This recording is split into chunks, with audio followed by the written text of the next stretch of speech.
देखो abiotic factors, ठीक है, एबायोटिक फैक्टर्स तो जितने भी हम लोग जो भी पढ़े ऑर्गेनिजम्स और पॉपुलेशन कम्युनिटी जो भी हम लोग लास्ट क्लास में पढ़े थे, वो लोग किसके साथ इंटरेक्ट करते हैं, इकोसिस्टम के साथ इंटरेक्ट करते हैं, ठीक है। तो उससे क्या बनता है, एक बायोम बनता है, ठीक है ना। वो जो बायोम बनता है वो बायोम बनता है वो किस और बायोटिक कंपोनेंट्स का एबायोटिक कंपोनेंट्स के इंटरेक्शन से बनता है, ठीक है। तो बायोटिक कंपोनेंट्स क्या होते हैं, जो कि लिविंग है, ठीक है, जो कि जिंदा रहते हैं, जिनके पास लाइफ है। और एबायोटिक फैक्टर्स क्या है, जो कि लाइफ, जिनके पास लाइफ नहीं है। तो इनमें जो एबायोटिक फैक्टर्स होता है, हम लोग उसका 4 टाइप्स पढ़ेंगे। तो सबसे इंपॉर्टेंट एबायोटिक फैक्टर्स है उनको, ठीक है। तो सबसे पहले टेम्परेचर। टेम्परेचर जो होता है, देखो वैसे एबायोटिक फैक्टर बहुत तरह के, ठीक है। जो भी नॉन लिविंग थिंग है वो एबायोटिक फैक्टर है। विंड एक एबायोटिक फैक्टर है, सनलाइट एक एबायोटिक फैक्टर है, वाटर एक एबायोटिक फैक्टर है। इस तरह से बहुत तरह के एबायोटिक फैक्टर्स होते हैं। लेकिन सबसे पहले हम लोग पढ़ेंगे टेम्परेचर। टेम्परेचर जो है एक ऐसा एबायोटिक कंपोनेंट है, एबायोटिक फैक्टर है, जो कि ह्यूमन लाइफ और बाकी जितने तरह के फॉर्म्स ऑफ लाइफ है सब का इफेक्ट करता है। देखो यूजुअली क्या होता है कि जनरली हम लोग जो ह्यूमंस हैं और बाकी जितने सारे भी ऑर्गेनिजम्स हैं, जो कि हम लोग मैमल्स इनको बोला है, उनका क्या है कि ये लोग सारे के सारे एक सर्टेन टेम्परेचर रेंज पे रहते हैं, ठीक है, जो कि लेस देन 50 डिग्री है, 50 डिग्री सेल्सियस से नीचे रहता है ना। और हम लोग बहुत 0 डिग्री सेल्सियस के नीचे नहीं रह सकते, है कि नहीं। हमेशा हम लोग को क्या चाहिए, 0 डिग्री सेल्सियस से थोड़ा सा ऊपर चाहिए और 50 डिग्री सेंटीग्रेड से थोड़ा सा नीचे चाहिए, ठीक है। 50 डिग्री सेल्सियस हो जाए तो मर जाएगा आदमी, ठीक है, बहुत ज़्यादा गर्मी हो जाता है। तो हम लोग ये मैमल्स का है। पर देखो क्या है कि ये जो ह्यूमंस का ये टेम्परेचर, ये बहुत नैरो रेंज है, 0 से 50 डिग्री सेंटीग्रेड तक, ठीक है। तो हम लोग का बॉडी में ऐसा जितना भी हम लोग का बॉडी का मेटाबॉलिज्म है, हम लोग का बॉडी का जितना सारे भी केमिकल रिएक्शंस और जो भी जितना भी हम लोग ऑर्गन सिस्टम काम करता रहता है, वो प्रीडिफाइंड प्रीडोमिनेटली एक ही टेम्परेचर पे, मतलब एक सर्टेन टेम्परेचर रेंज पे काम करेगा। वो उसका कंसेप्ट है। मतलब और ज़्यादा टेम्परेचर बढ़ाओगे या फिर कमाओगे तो वो काम नहीं कर पाएगा। सपोज देखो ये क्या होता है कि सपोज तुम लोग को एक एग्जांपल दिया जाए कि एक कोई भी एक ऑर्गेनिज्म है, अगर तुम उसको बोलो कि वो, लोग बुक में ये एग्जांपल दिया गया है कि अगर सपोज एक ऑर्गेनिज्म 25 डिग्री सेंटीग्रेड, ठीक है, वो 25 डिग्री सेंटीग्रेड जो कि रूम टेम्परेचर होता है, इतना में वो अपना बेस्ट काम कर सकता है। मतलब जैसे कि अभी अगर पूरा गर्मी, अभी फैन बंद कर दिए हैं तो तुम लोग को थोड़ा देर बाद क्या होगा, गर्मी से तुम लोग पूरा उबलने लगते हो, ठीक है। तो तुम लोग पढ़ नहीं पाओगे, तुम लोग अपना बेस्ट नहीं दे पाओगे। मतलब क्या, तुम मेमोरी अपना जो एंगेजमेंट है इस तरफ नहीं दे पाओगे। क्यों, टेम्परेचर बढ़ने लगता है। मतलब तुम लोग का जो पूरा एंटायर बॉडी का टेम्परेचर जो है वो धीरे धीरे, इतना भी ज़्यादा नहीं, लेकिन तुम लोग को धीरे धीरे गर्मी लगने लगता है, ठीक है। तो थोड़ा सा 1 डिग्री का चेंज भी होता है तो तुम लोग को कितना अनईजी लगने लगता है।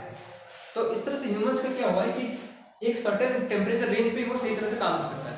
जो रूम टेम्परेचर होता है अभी जैसे कि 25 डिग्री सेंटीग्रेड है, अभी तुम लोग सही तरह से इसको पढ़ सकते हो। मतलब यहाँ पे तुम लोग अभी सही तरह से ध्यान लगा सकते हो। अपना बेस्ट, कोई भी काम तुमको दिया जाए तो तुम अपना बेस्ट उसमें दे सकते हो। अगर बहुत कम कर दिया जाए या फिर बहुत ज़्यादा कर दिया जाए तो तुम लोग का अनईजी लगने लगेगा, ठीक है। अगर बहुत ज़्यादा टेम्परेचर पे तुमको जाना पड़े, ठीक है, अगर बहुत ज़्यादा टेम्परेचर पे तुमको जाना पड़े, सपोज तुमको क्या कहते हैं कि 50 डिग्री सेंटीग्रेड पे जाना पड़े या 45 डिग्री सेंटीग्रेड पे जाना पड़े, तुम उस केस में क्या करोगे। यूजुअली एक आर्टिफिशियल मीडियम हम लोग लेते हैं, जैसे कि एयर कंडीशनर या फिर ऐसा कुछ जहाँ पे कि हम लोग को टेम्परेचर डाउन करना पड़ता है। हम लोग कहाँ पे फिर से एडजस्ट कहाँ पे करते हैं, वही 45 डिग्री पे के आसपास आने का कोशिश करते हैं। उसी तरह से बहुत नीचे चल जाए तो हम लोग क्या यूज़ करते हैं, हीटर्स यूज़ करते हैं, जिससे ये क्या होगा, फिर से टेम्परेचर हम लोग का नॉर्मल हो जाए। पर ये तो ह्यूमंस के साथ है, मैमल्स के साथ है, ठीक है। लेकिन मतलब हम लोग के साथ है ऐसा, सारे मैमल्स के साथ भी नहीं है। बाकी लोगों का क्या, जो लोग के पास किस तरह का ये नहीं, आर्टिफिशियल मीन्स नहीं है, वो लोग क्या करेंगे, ठीक है। तो टेम्परेचर को रिलेट होकर बहुत सारा आगे में टॉपिक सब है, उसको अभी हम नहीं पढ़ा रहे, इसका क्या रिजल्ट होगा ये हम नहीं पढ़ा रहे, बस टेम्परेचर पे ध्यान देते हैं। देखो तो कुछ ऑर्गेनिज्म होते हैं जो कि एक सर्टेन टेम्परेचर रेंज पे रहते हैं, कुछ ऑर्गेनिज्म जो होते हैं वो बहुत ही ज़्यादा वाइड रेंज का टेम्परेचर को भी झेल सकते हैं। देखो अर्थ में क्या है कि ऑर्गेनिज्म हर जगह पे है, ठीक है। अब कुछ नॉर्मल जो टेरेस्ट्रियल ये होता है, टेम्परेचर क्या होता है टेरेस्ट्रियल, वो कितना होता है 0 डिग्री सेंटीग्रेड से 50 डिग्री सेंटीग्रेड इतना आसपास रहता है, जहाँ पे कि लोग रहते हैं, मैमल्स रहते हैं, ये सब रहते हैं, ठीक है। और ये लोग क्या करते हैं कि अपना जो ये जो बॉडी है इनका, इससे क्या होता है कि ये अपना ऑस्मोटिक कंसंट्रेशन को ये कंट्रोल कर पाते हैं। अब ऑस्मोटिक कंसंट्रेशन क्या है, हम लोग वाटर पे जब जाएंगे तब हम जाएंगे, ठीक है। मैमल्स जो है ऑस्मोटिक कंसंट्रेशन को अपना कंट्रोल कर पाते हैं, ठीक है। अब देखो ये टेरेस्ट्रियल बीइंग्स है, मतलब टेरेस्ट्रियल मतलब लैंड में जो लोग रहते हैं उनका, ये लोग इतना ही छोटा रेंज में टेम्परेचर में रह पाते हैं। अब ऐसा भी तो जगह है जहाँ पे कि बहुत ज़्यादा टेम्परेचर है या फिर बहुत कम टेम्परेचर है, जैसे कि तुम अंटार्कटिका को देखो, ठीक है नहीं। अंटार्कटिका जो है यहाँ पे बहुत कम टेम्परेचर, ठीक है। अगर बहुत कम टेम्परेचर है तो क्या होगा कि यहाँ पे जिस तरह के जो ऑर्गेनिज्म रहेंगे वो हम लोग से डिफरेंट होंगे, उनका टेम्परेचर, बॉडी का टेम्परेचर, क्योंकि वो जिस एनवायरनमेंट में रह रहे हैं उस हिसाब से उनका एडेप्टेशन उसी हिसाब से हुआ है। हम लोग जाएंगे तो वहाँ पे रह नहीं पाएंगे, वो लोग उसी तरह से यहाँ पे आएंगे तो रह नहीं पाएंगे। तो सब जो ऑर्गेनिज्म है सब डिस्ट्रीब्यूटेड किस तरह से हैं कि उनका मतलब उनका बॉडी को क्या टेम्परेचर सूट करता है, तो उस हिसाब से वो अपना एडेप्टेशन कर लें और वहीं पे वो रहते हैं, ठीक है। पर कुछ कुछ जगह ऐसा भी है हम लोग का अर्थ में जहाँ पे कि टेम्परेचर जो है 100 डिग्री सेंटीग्रेड से भी ज़्यादा है, जैसे कि कुछ कुछ स्प्रिंग्स, ठीक है, यानी कि जियोथर्मल स्प्रिंग्स, मतलब जियोथर्मल स्प्रिंग्स मतलब समझ रहे हो, जहाँ पे कि उबलता हुआ पानी निकलता रहता है, ठीक है। एक ऐसे जगह है जहाँ पे कि अर्थ में जियोथर्मल स्प्रिंग्स है, मतलब अर्थ से ही पहले से ही जियोथर्मल एनर्जी की वजह से क्या निकलता है, उबलता हुआ पानी निकलता है, वहाँ पे टेम्परेचर प्लस और भी बहुत सारे हैं जैसे कि डीप सी ओशन केव्स,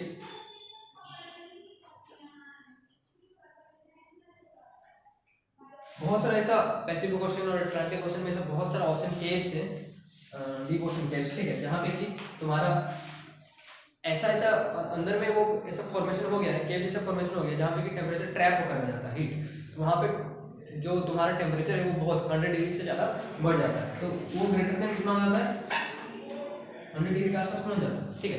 तो ये जब इस तरह का टेम्परेचर रहेगा तो वहाँ पे जो ऑर्गेनिज्म वो लोग कैसे रहेंगे, वो लोग उसमें भी अडेप्ट कर लेंगे। तो हर ऑर्गेनिज्म का अपना अपना अडेप्टेशन है। तो जरा देखो, जरा सोचो कि जो हम लोग जो रह रहे हैं, हम लोग का बहुत छोटा सा रेंज है, मतलब हम लोग बहुत कम, बहुत ठंड अगर 0 डिग्री पहुंच जाएगा तो हम लोग मर जाएंगे, और 50 डिग्री से ऊपर चला जाएगा तब भी हम लोग मर जाएंगे, ठीक है, नेचुरल कंडीशन में। तो हम लोग बहुत छोटा नैरो टेम्परेचर रेंज को ही, नैरो टेम्परेचर रेंज में ही रह पाएंगे, लेकिन ये लोग देखो कितना ज्यादा में भी रह पा रहे हैं और कितना कम में भी रह, यहाँ पे जो ऑर्गेनिज्म रह रहे होंगे वो लोग क्या कि बहुत ज्यादा टेम्परेचर पे भी रह पा रहे हैं, बहुत कम टेम्परेचर पे भी रह पा रहे हैं। तो एक टर्म आता है, जो लोग जितने सारे भी ऑर्गेनिज्म हैं जो कि अपना बॉडी का टेम्परेचर मतलब बहुत कम रेंज का टेम्परेचर में रह पाते हैं, बहुत ज्यादा रेंज ऑफ टेम्परेचर में नहीं रह पाते, उनको बोलते हैं यूरिथर्मल।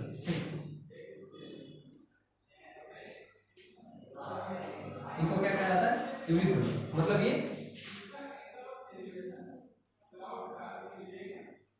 स्मॉल और नैरो रेंज ऑफ टेम्परेचर, ठीक है। ये लोग, ये जो यूरिथर्मल जितने भी ऑर्गेनिजम्स होते हैं, ये बहुत ही छोटे रेंज ऑफ टेम्परेचर में जीते हैं, ठीक है। उसके बाद आता है तुम्हारा स्टेनोथर्मल, STENOTHERML, स्टेनोथर्मल, ठीक है। ये जो ऑर्गेनिजम्स होते हैं ये ब्रॉड रेंज ऑफ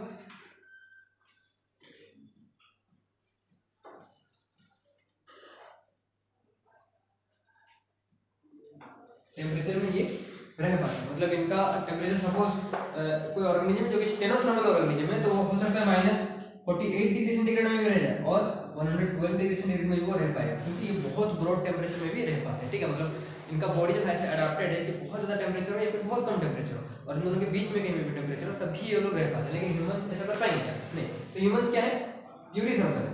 और जो तुम्हारे जितने भी ऑर्गेनिज्म जैसे कि यहाँ पे जो लोग जो थर्मल स्प्रिंग्स में रहते हैं, इस तरह का जगह पे जो लोग रहते हैं वो लोग क्या है, स्टेनोथर्मल है, ठीक है, याद रखना यूरिथर्मल एंड स्टेनोथर्मल, ये हुआ हम लोग का टेम्परेचर। अब इसी को देखते हुए तुम लोग एक जनरल नॉलेज का क्वेश्चन ये है कि तुम लोग जानते होंगे कि जितने तरह के ऑर्गेनिजम्स हैं सबका अपना अपना एक स्पेसिफिक हैबिटेट होता है, एक्सेप्ट कुछ, ठीक है, जैसे कि बिल्ली, कुत्ता, ये सब तो कहीं भी दिख रहा है, ठीक है।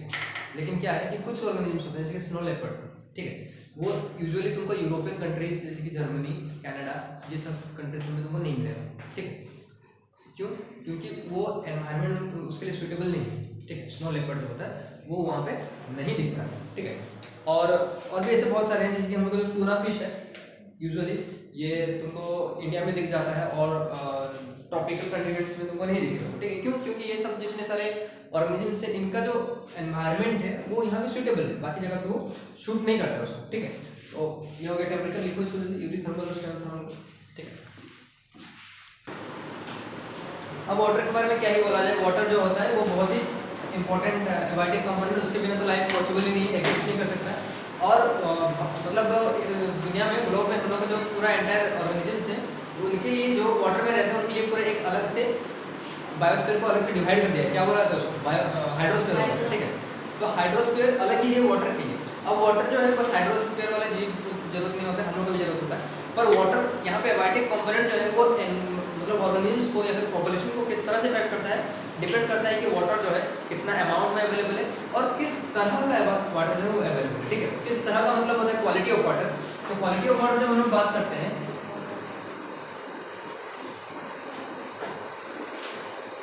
क्वालिटी ऑफ वाटर जब हम लोग बात करते हैं तो इसमें दो चीज देखा है, एक है उसका सैलिनिटी, दूसरा चीज है उसका पीएच। ठीक है, सैलिनिटी एंड पीएच। तो अगर पीएच जो होगा वो अगर देखो जनरली पीएच जो होता है वो वाटर का कितना होता है, जो डिस्टिलेटेड वाटर है उसका कितना पीएच होता है 6 से 7 के आसपास है ना, यानी कि वो न्यूट्रल होता है। और अगर वाटर बहुत एसिडिक होगा तो वो ह्यूमंस के लिए या फिर मैमल्स के लिए वो सूटेबल नहीं है, या फिर अगर बहुत बेसिक होगा तब भी सूटेबल नहीं है। लेकिन कुछ इंसेक्ट्स एंड ऑर्गेनिजम्स हैं वहाँ पे एसिडिक में भी रह लेते हैं और बेसिक में भी रह लेते हैं। पर बेसिकली क्या है कि हम लोग सैलिनिटी किसको कहते हैं, जब मेजर ऑफ सैलिनिटी का मतलब होता है इसका एक मेजरमेंट है। ठीक है, पर litre of water, 1 litre of water में कितना सोल्यूट कंसंट्रेशन है, मतलब कितना सॉल्टीनेस है। ठीक है, कितना सॉल्ट कंसंट्रेशन, सॉल्ट और सोल्यूट का अलग अलग डिफरेंस है। सोल्यूट कंसंट्रेशन अगर वो सॉल्ट रहे तो वो कितना नमकीन है। सिंपली इस सैलिनिटी का मतलब होता है कि उसमें सॉल्ट का सोल्यूट कंसंट्रेशन पर लीटर ऑफ वाटर में कितना है। ठीक है, तो इसको मेजर किया जाता है और पर लीटर ऑफ वाटर में मेजर किया जाता है। तो यूजुअली क्या होता है कि जो जनरल हम लोग का इनलैंड वाटर है, जो कि हम लोग जमीन में हम लोग को जो मिलता है, ठीक है, यहाँ पे हम लोग जनरली पीते हैं, उसका 5 के आसपास होता है, अप्रोक्सीमेटली 5 होता है। ठीक है, पर सीज एंड ओशंस में वो 35 के आसपास होता है। ठीक है, 35 अप्रोक्सीमेटली। ठीक है, मतलब इतना ये इसका सैलिनिटी पर लीटर ऑफ वाटर कितना है। ठीक है, तो ये इनलैंड वाटर का है, ये सी एंड ओशंस का है। ठीक है, पर कहीं कहीं अगर तुम जाओ जहाँ पे कि डीप सी में बहुत अंदर जाओ तो वहाँ पे ऐसी ऐसी जगह है जहाँ पे कि सैलिनिटी जो होता है वो बहुत ज़्यादा बढ़ जाता है, 100 से भी ऊपर रहता है। ठीक है, तो ऐसे सलाइन एरियाज में भी ऑर्गेनिजम्स रह रहे हैं, पर हम लोग इस तरह का सलाइन एरियाज में नहीं रह पाए। देखो वाटर का कंटेंट को चेंज करते हुए जितने सारे ऑर्गेनिजम्स हैं उनका बॉडी का एम्बिएंट के साथ चेंज होता है। ठीक है, उनका बॉडी का कंसंट्रेशन है, सॉल्यूट कंसंट्रेशन, और उनका बॉडी का ऑस्मोटिक कंसंट्रेशन है वो चेंज होता है। ऑस्मोटिक कंसंट्रेशन क्या होता है, देखो जैसे कि प्लांट्स जो होते हैं वो क्या करते हैं कि ट्रांसपिरेशन करते हैं, गैसेस एक्सेस करते हैं और क्या करते हैं, ऑस्मोसिस करते हैं। ठीक है, ऑस्मोसिस क्यों होता है, क्योंकि सॉल्यूट कंसंट्रेशन डिफरेंट है, मतलब उनका सेल्स के अंदर जो सॉल्यूट का कंसंट्रेशन है वो डिफरेंट है और सेल के बाहर जो एटमॉस्फेयर है वहाँ पे सॉल्यूट का कंसंट्रेशन डिफरेंट है।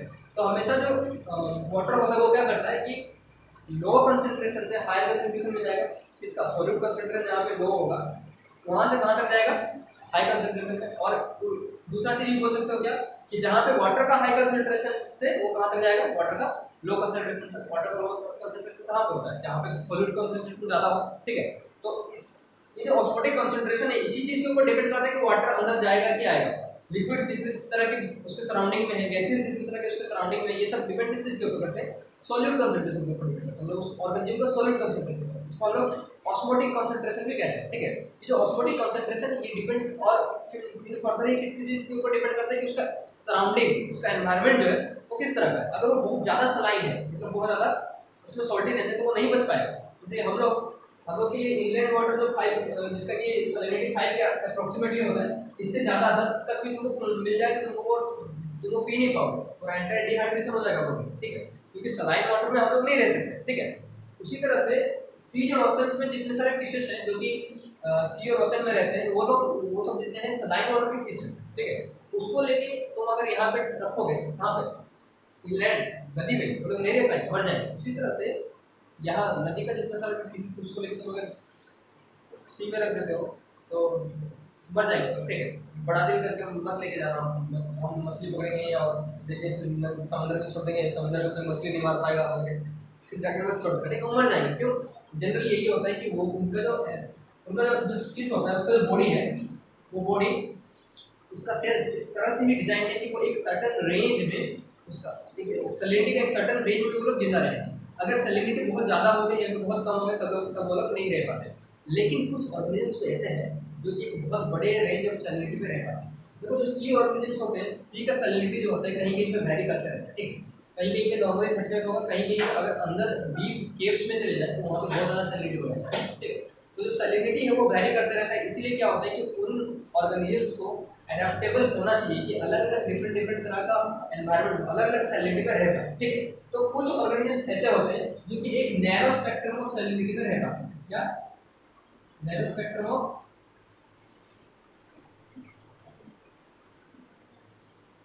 मतलब बहुत छोटे से रेंज ऑफ सैलिनिटी हो सकता है। 5 सैलिनिटी 5 है, 6 है, 7 है, तब तक रह लेंगे।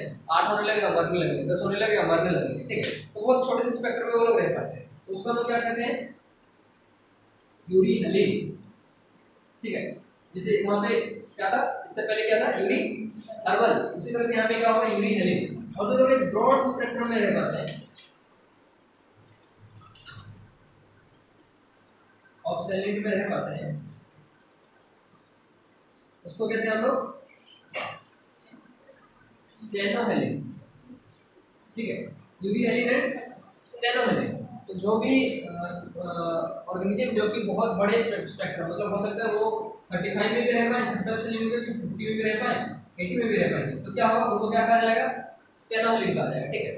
तो जितने भी एक डिफाइंड रेंज है कि अगर कोई ऑर्गेनिज्म 35, 50 और 80 के बीच में रह पा रहा है तो वो यूजुअली यहाँ पे नहीं आएगा, मतलब जहाँ जहाँ पे कि सैलिनिटी कितना है? 5 है। तो इस तरह के ऑर्गेनिज्म जो होते हैं ये अपना अपना एनवायरनमेंट चूज करते हैं। जैसे सी फिश जो होता है, सी के जितने सारे फिश है वो कभी भी नदी में नहीं आते, उनके पास ऑप्शन होगा लेकिन फिर भी वो नहीं आते क्योंकि उनका एडेप्टेशन हो गई है, वहीं पे वो रहना सीखे और वहीं पे वो रहेंगे तो मर जाएंगे वो, ठीक। तो ये वाटर जो होता है, ये क्वालिटी जो वाटर जो होता है वो डिफाइन करता है कि किस तरह का तुम्हारा इकोसिस्टम वहाँ पे किस तरह का होगा। अगर सलाइन है तो उसको हम लोग सलाइन वाटर इकोसिस्टम भी कहते हैं, ठीक है।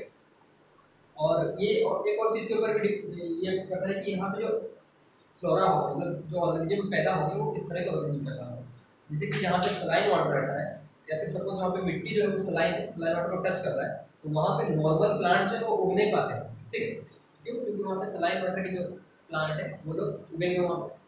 उसी तरह से जो फ्रेश वाटर या फिर इनलैंड का जो प्लांट्स है वो डिफरेंट होते हैं किससे?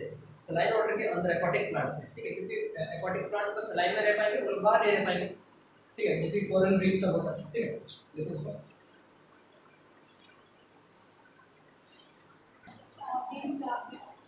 देखो लाइट, जो कि लाइट जो होता है वो सोर्स ऑफ एनर्जी है। As source of energy light जो है वो हम लोग क्या देख रहे हैं? एज सोर्स ऑफ एनर्जी, ठीक है।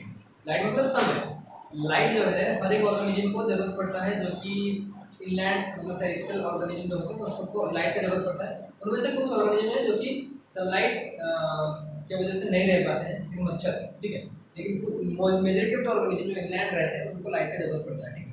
पर एक चीज देखो, तुमको लाइट की जरूरत पड़े या ना पड़े, बिना लाइट के हम लोग रह लेंगे, लेकिन लाइट की वजह से ही फोटोसिंथेसिस होता है। मतलब प्राइमरी कंज्यूमर जो कुछ भी खाता है, प्रोड्यूसर है, वो जो प्रोड्यूसर कुछ भी प्रोड्यूस करता है किस तरह से प्रोड्यूस करता है? लाइट की वजह से, सनलाइट का प्रेजेंस की वजह से वो कुछ प्रोड्यूस करता है।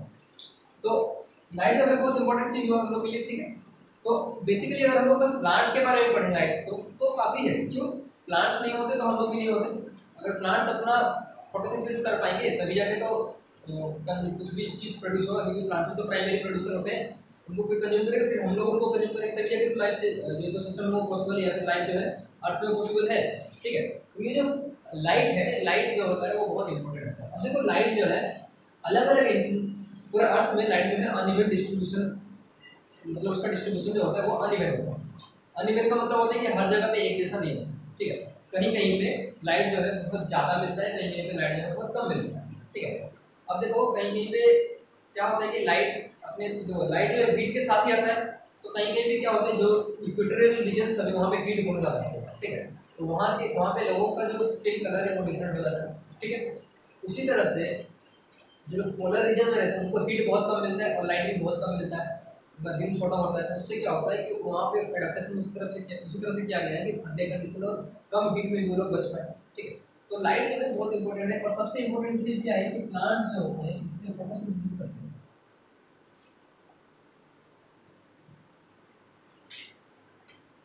ठीक है। और फोटोसिंथेसिस या फिर photosynthetic autotrophic nutrition,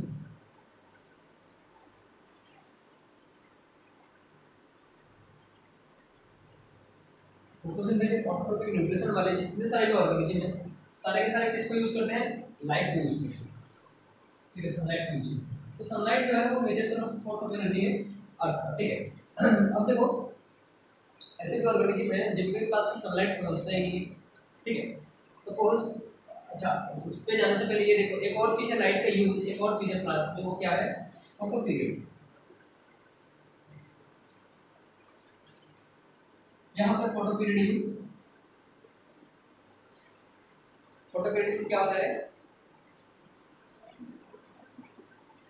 photo period, photo मतलब होता है लाइट। ठीक है, फोटो पीरियड मतलब होता है कि जो जब एक प्लांट, ये प्लांट में अगर करता है, प्लांट जब होता है वो किस चीज के ऊपर डिपेंड करके, लाइट के ऊपर डिपेंड करके अपना फ्लावरिंग करे। ठीक है, प्लांट्स जो होते हैं यूजुअली उनको जितना लाइट मिलता है उसी के ऊपर डिपेंड करके वो फ्लावर बनाते हैं। ठीक है, अब सोचो कि अगर फ्लावर किस चीज के ऊपर डिपेंड कर रहा है, लाइट के ऊपर डिपेंड कर रहा है, तो फिर फ्रूट किस चीज के ऊपर डिपेंड करेगा, लाइट के ऊपर डिपेंड करेगा। ये फ्लावर नहीं होगा तो फ्रूट कहाँ से आएगा। ठीक है, तो अल्टीमेटली प्लांट्स जो भी बनाते हैं अपना, उसको हम लोग क्या बोलते हैं, फ्रूट्स वगैरह फ्लावर्स वगैरह जितना भी जो कि जिसमें जो भी वो न्यूट्रिशन वैल्यू स्टोर करते हैं वो किस वजह से होता है, फोटो पीरियडिज्म की वजह से होता है। और तुम लोग क्लास 11th या फिर 10th में पढ़े भी होंगे फोटो पीरियडिज्म के बारे में, याद नहीं होगा तुम लोग को, पर जितने सारे प्लांट्स हैं सबका फोटो पीरियड अलग अलग है। जैसे कि कुछ प्लांट्स जो होते हैं उनको ढक कर रखना पड़ता है, बहुत कम लाइट चाहिए उनको। ठीक है, अगर बहुत ज़्यादा लाइट दे दोगे तो उनका फोटो पीरियडिज्म एक्सपायर मतलब बहुत ज़्यादा हो जाएगा। ठीक है, तो उससे क्या हो जाएगा कि वो ठीक से फ्रूट नहीं दे पाएंगे। और कुछ कुछ जैसे कि सनफ्लावर,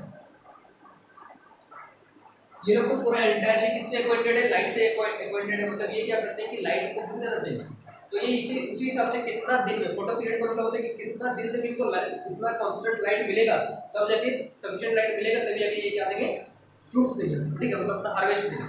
तो उसी के हिसाब से खेती किया जाता है। मतलब जो फार्मर्स हैं उनको पता होता है जैसे पेड़ी बनाना है या फिर तुम्हारा पेड़ी तो राइस, ठीक है, या फिर तुम्हारा गेहूं का खेत या फिर किसी भी सरसों का खेत जो भी है, वो लोग उसको उसी तरह से सिंचाई करते हैं, उसी टाइम में काटते हैं जब उनको पता चल जाता है कि इसका फोटो पीरियडिज्म कंप्लीट हो चुका है। सब प्लांट्स का अपना अपना फोटो पीरियड होता है और फोटो पीरियडिज्म बहुत इंपॉर्टेंट चीज है। क्यों, अगर फोटो पीरियडिज्म नहीं होगा तो फ्लावर्स नहीं होगा, फ्लावर्स नहीं होगा तो पॉलिनेशन ही नहीं होगा, पॉलिनेशन नहीं होगा तो और प्लांट्स बन ही नहीं पाएंगे, और सपोज प्लांट्स ही नहीं बनते हैं तो गया छोड़ो, और उसके बाद क्या होगा, फ्लावर्स नहीं होगा तो क्या नहीं होगा, फ्रूट्स ही नहीं होगा। ठीक है, तो ये जितने सारे फोटो पीरियडिज्म वाले हैं ये बहुत इंपॉर्टेंट है। ठीक है, अब कुछ कुछ ऑर्गेनिजम्स होते हैं जो कि more than 500 meters deep in ocean और water bodies। बहुत सारे ऐसे ऑर्गेनिज्म हैं जो कि 500 मीटर से भी ज्यादा अंदर रहते हैं, कहाँ पे, वाटर बॉडीज में या फिर ओशंस में। ठीक है, तुम लोग बोल रहे हो वाटर बॉडीज का कैसे होगा, एक कोई रिवर 500 मीटर गहरा तो नहीं हो सकता है, कोई लेक तो नहीं हो सकता है, होते हैं। ठीक है, lake biker, lake superior, lake Victoria, ये बहुत बड़े बड़े हैं। मतलब तुम एक कॉर्नर में खड़े होकर देखोगे तो इतना बड़ा लेक होता है कि तुम कॉर्नर में खड़े होकर देखोगे तुमको लगेगा कि वो ओशन है। ठीक है, लेकिन वो उसका दूसरा तट जो है वो दिखाई नहीं देता, लेक सुपीरियर का।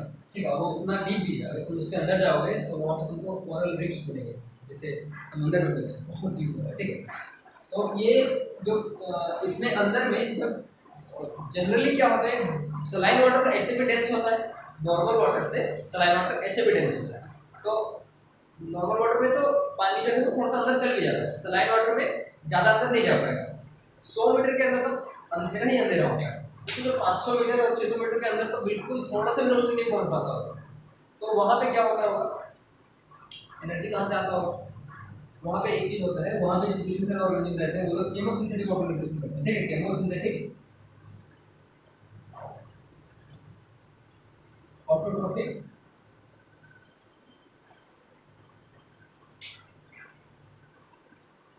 न्यूट्रिशन। ठीक है, केमोसिंथेटिक ऑटोट्रोफिक न्यूट्रिशन, ये केमोसिंथेटिक ऑटोट्रोफिक न्यूट्रिशन क्या होता है, फोटोसिंथेटिक ऑटोट्रोफिक न्यूट्रिशन मतलब खुद से खाना बनाना in the presence of light यानी कि फोटो। ठीक है, उसी तरह से केमोसिंथेटिक ऑटोट्रोफिक न्यूट्रिशन होता है ऑटोट्रोफिक न्यूट्रिशन करना इन द प्रेजेंस ऑफ केमिकल्स। ठीक है, केमिकल्स को यूज करके एनर्जी लेना, तो ये केमोसिंथेटिक ऑटोट्रोफिक न्यूट्रिशन करते हैं, पर उनको पता भी नहीं होगा कि कोई सन जैसे कोई चीज होगी। दोस्तों 500 मीटर की ये बात है, जो पैसिफिक ओशन अटलांटिक ओशन वो किलोमीटर से किलोमीटर डीप होते हैं, ठीक है, बहुत ज़्यादा डीप होते हैं, किलोमीटर से डीप। तो वहाँ पे जो नीचे में ऑर्गेनिजम्स रहते हैं वो कितने डिफरेंट होते हैं। और एक चीज़ है कि सन का जो यूवी रेज है, यूवी कंपोनेंट ऑफ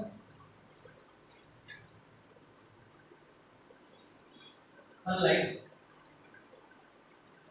ये इसका भी यूज करते हैं। कौन? जो अंदर में रहते हैं। अब देखो हर ऑर्गेनिज्म के लिए, हम लोग के लिए जैसे यूवी कंपोनेंट सही नहीं है, मतलब हम लोग के लिए खराब है, लेकिन वो लोग उसको यूज कर सकते हैं। अब देखो विजिबल स्पेक्ट्रम जो है, लाइट का नॉर्मल विजिबल स्पेक्ट्रम है, वो नहीं जा पाता है। जो हम लोग लाइट, इसको हम लोग बोल रहे हैं कि ये उजाला दिख रहा है सनलाइट से, तो वो पूरा एंटायर स्पेक्ट्रम उसका आता है ना, तो उसमें से जो विजिबल लाइट है जो कि हम लोग देखते हैं वो विजिबल स्पेक्ट्रम, लेकिन उसमें यूवी भी तो है और बहुत सारा स्पेक्ट्रम है उसमें। ये जो पूरा एंटायर स्पेक्ट्रम है उसमें से विजिबल लाइट ज्यादा दूर तक पास नहीं कर पाता है, लेकिन यूवी तो पास कर सकता है। तो यूवी जो है वो बहुत, उसका पेनिट्रेटिंग कैपेसिटी बहुत ज्यादा होता है, इसलिए तो वो कैंसर करता है, वो बहुत अंदर तक पास कर सकता है। ये जो पास करता है, जो नीचे वाले ऑर्गेनिज्म है वो इसको यूज करके रहे हर चीज में, ठीक है। तो ये जो है हम लोग का लाइट हम लोग के लिए बहुत important है, ठीक है।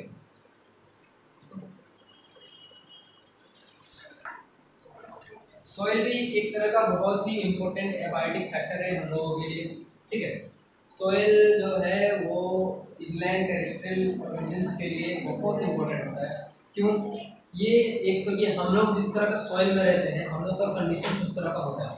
देखो जैसे कि सबसे पहले ह्यूमंस का अगर बात किया जाए, तो सॉइल हम लोग जिस तरह के, ये जो सॉइल है हम लोग का नॉर्मल सॉइल, यहाँ पे जैसे ओडिशा का या फिर झारखंड का जिस तरह का सॉइल है, वहाँ पे मिनरल्स बहुत ज़्यादा मिलते हैं। तो हम लोग का जो एडेप्टेशन, हम लोग का जो ऑक्यूपेशन, हम लोग का जो प्रोफेशन है उसी तरह से हो चुका है।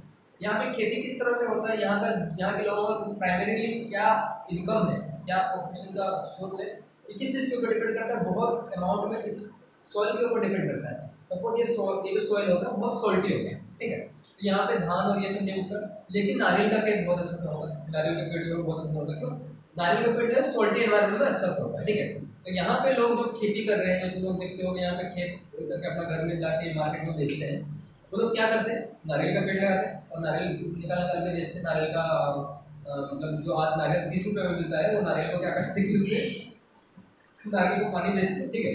तो उससे क्या होगा कि ये ऑक्यूपेशन डिपेंड करता है कि उनका लाइफ स्टाइल उसके ऊपर डिपेंड करता है बहुत। यहाँ पे अगर सॉल्टी वाटर होता तो यहाँ पे सॉल्टी वाटर के फिश, सॉल्ट और सलाइन वाटर के फिश बहुत होते हैं, और सॉल्ट सलाइन वाटर का फिश जो होता है वो बहुत ज़्यादा एक्सपोर्ट किया जाता है, बहुत लोग उसको मतलब जहाँ फिश ओशन से निकल के वो एक्सपोर्ट किया जाता है, तो बहुत ज़्यादा जगह पे वो बेचा जाता है।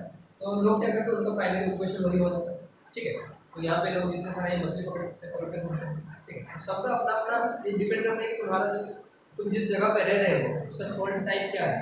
सॉल्ट टाइप से एक और चीज़ क्या क्या मिलता है कि जो प्लांट है वो जहाँ पे भी रहेगा सॉल्ट से, सॉइल से उसका पता चलता है कि वो वाटर रिटेनिंग कैपेसिटी कितना है, वाटर रिटेनिंग कैपेसिटी, या फिर कितना परकोलेशन होगा।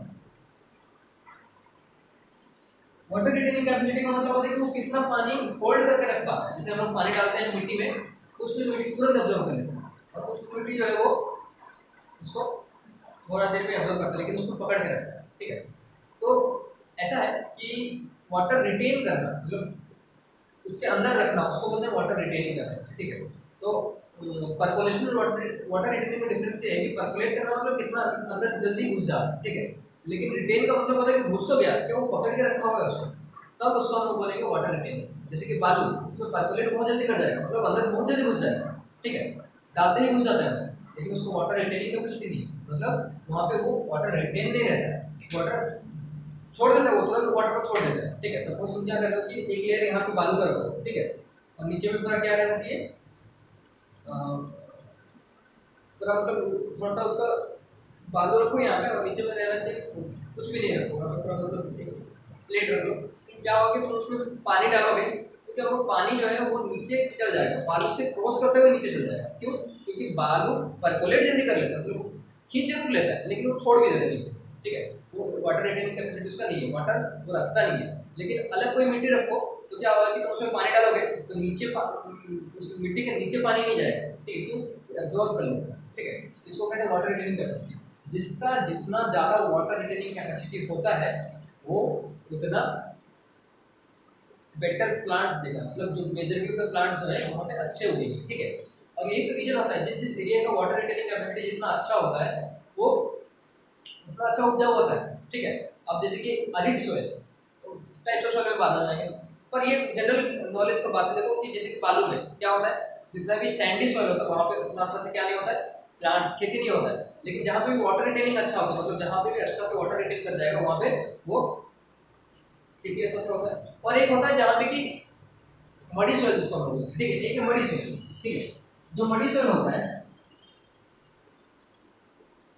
ये वाटर लॉग सॉइल होता है। ठीक है, वाटर लॉग मतलब होता है कि ये बहुत ज्यादा क्या कर लिया है, पानी ले लिया है, मतलब बहुत ज्यादा अमाउंट में पानी अपने पास ले लिया है। तो इसमें क्या होगा कि इतना ज्यादा पानी चला गया है कि यहाँ पे कोई भी मडी प्लांट्स को छोड़कर, जो कुछ गिने चुने मडी प्लांट्स हैं उनको छोड़कर और कोई भी प्लांट जो है यहाँ पे उग नहीं पाएंगे। तो मडी प्लांट्स में अभी जाके राइस उगाओगे या गन्ना उगाओगे वो नहीं होगा। ठीक है, मडी के लिए राइस जो उगता है वो थोड़ा सा दलदल जैसा में उगता है, लेकिन थोड़ा सा वेट में उगता है, पर इतना ज्यादा मडी में भी नहीं होता, मतलब कीचड़ में नहीं उगेगा। ठीक है, कीचड़ में कौन उग जाता है इजीली, डबल का फूल।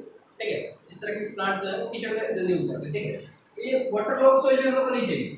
तो लेकिन क्या है कि जितना सारा वेजिटेशन है सब अपना अपना हिसाब से, मडी सॉइल में भी कुछ तरह के जो तुम्हारे प्लांट्स वो लोग उगते हैं, और जनरली वाटर रिटेनिंग कैपेसिटी जिस सॉइल का अच्छा होता है वहाँ पे तो हर तरह का खेती हो जाता है। ठीक है, और एक चीज है, देखो ये सॉइल का टाइप, अगर वो एलुवियल सॉइल है तो सबसे अच्छा है। फिर एलुवियल में भी क्या वो रिसेंट एलुवियल है या फिर ओल्ड एलुवियल सॉइल है। ओल्ड एलुवियल मतलब क्या, करीब करीब वो अगर 2 या 3 मिलियन ईयर्स एगो बना हुआ है सॉइल, तो एलुवियल सॉइल है तो बहुत अच्छा होगा उसमें, जैसे कि ओडिशा का कोस्टलाइन। ठीक है, और जितना भी कोस्टलाइन है सब ओल्ड एलुवियल सॉइल है उनका। ठीक है, और एलुवियल सॉइल सेंट्रल इंडिया में भी है, क्योंकि न्यू एलुवियल सॉइल नया नया बना है। ठीक है, तो वो जो है उनका मतलब क्या बोलते हैं उसको, उनका एलुवियल सॉइल मतलब बहुत अच्छा सॉइल, सबसे अच्छा सबसे फर्टाइल सॉइल वो एलुवियल सॉइल होता है। तो ये जो एलुवियल सॉइल होता है वहाँ पे बहुत अच्छा तरह से प्लांट्स उगेंगे। ठीक है, और रेड सॉइल होता है, लेटेराइट सॉइल होता है, तुम्हारा एरिड सॉइल होता है। एरिड मतलब जो हो गया तुम लोग का डेजर्ट वाला। ठीक है, डेजर्ट सॉइल होता है। अब डेजर्ट वाला सॉइल जो है वो उसका जो सॉइल टाइप है वहाँ पे इस तरह का हम लोग गेहूं का और धान का खेती करेंगे तो होगा क्या, नहीं होगा। वहाँ पे किस तरह का प्लांट होता है, कैक्टस। ठीक है, उस तरह का प्लांट वहाँ पे होता है, क्यों एरिड सॉइल में उस तरह की खेती हो सकते हैं। तो सॉइल टाइप भी बहुत मैटर करता है कि किस तरह का ऑर्गेनिज्म कहाँ पे पॉपुलेट हो रहा है। अब तुम बोलोगे कि सर यहाँ पे कैक्टस हमको दिखता नहीं है, क्यों, क्योंकि यहाँ पे इस तरह का सॉइल नहीं है यहाँ पे। तो इसलिए हर ऑर्गेनिज्म का हैबिटेट जो है इस चीज चारों चीजों के ऊपर बहुत ज़्यादा डिपेंड करता है। क्या, टेम्परेचर, लाइट, वाटर और सॉइल।